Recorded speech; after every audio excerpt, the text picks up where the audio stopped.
bütçe bütçe, paylaşalım kardeşe. En gösterge katsayı, hakkımız refah payı. En gösterge katsayı, hakkımız refah payı. Helal ekmek aşkımız, refah payı hakkımız. Helal ekmek aşkımız, refah payı hakkımız. Sözleşmeli değil, güvenceli. Memur Sen ve bağlı sendikalarının tamamının yetkili olarak katıldıkları 5. dönem toplu sözleşme görüşmeleri, kamu işveren heyetinin müzakere süreci hiç yaşanmamış gibi bir irade ortaya koyması üzerine uyuşmazlıkla sonuçlanmıştır.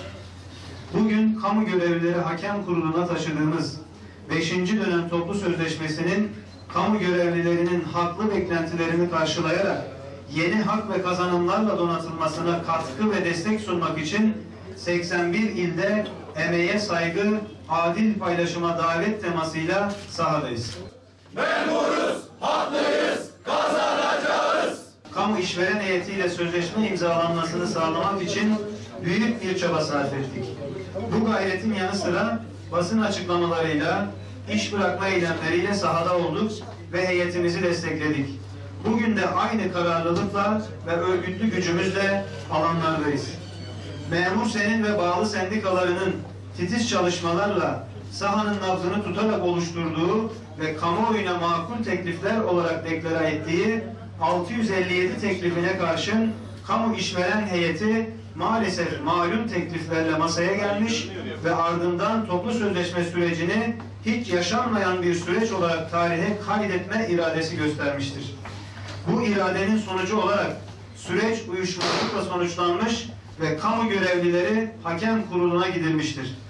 Hakem heyeti sağlasın adaleti. Hakem heyeti sağlasın adaleti. Hakem heyeti sağlasın adaleti. Hakem heyeti sağlasın adaleti. Bu nedenle kamu işveren heyetinin Merkez Bankası'nın gerek beklenti anketinde gerekse kendi tahmininde ifade ettiği enflasyon rakamlarının altında kalan tekliflerle masaya gelmesini kamu görevlilerinin emeğini değersizleştirmek olarak görüyoruz.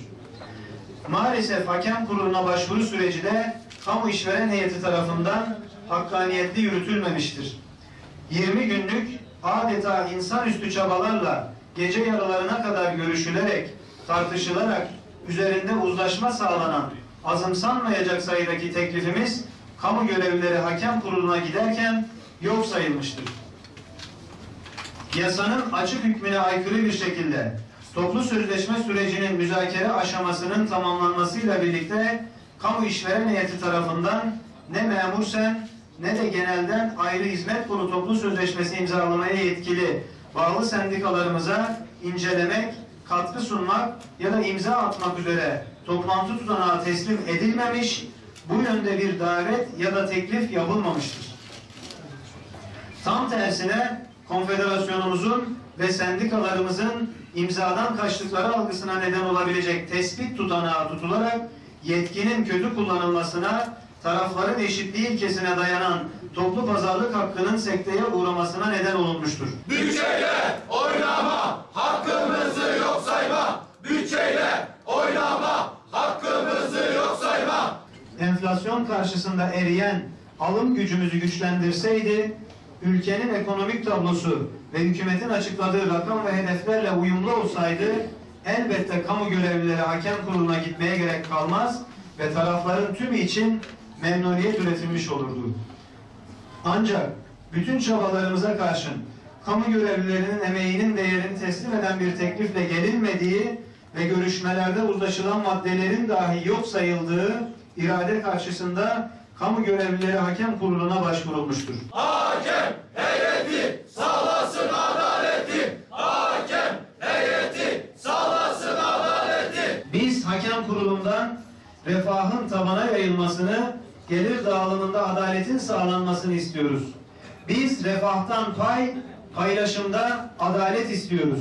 Enflasyonun tahmin ve hedeflerin üzerinde çıktığı, alım gücünün düştüğü, pek çok gider kaleminde artış yaşandığı bir süreçte bütün parametrelerin dikkate alındığı adil ve hakkaniyetli bir hüküm bekliyoruz. Cumhurbaşkanlığı hükümet sistemine geçildikten sonra yapılan bu ilk toplu sözleşme görüşmeleri uyuşmazlıkla sonuçlanarak her ne kadar hakem kuruluna gidilmiş olsa bile hakem kurulunun bu ülkenin bütçesi, cüssesi ve de kamu görevlilerinin beklentileriyle uyumlu hükümler manzumesi ortaya koyacağına inanıyoruz. Çünkü memur sen olarak biliyor ve diyoruz ki Türkiye varlığının ve güvenliğinin teminatı olan kamu görevlilerinin maaş, ücret ve alım gücünü yükseltecek ekonomik güce, siyasi özgüvene, politik perspektif ve bilince fazlasıyla sahiptir. Memuruz, haklıyız, kazanacağız. Memur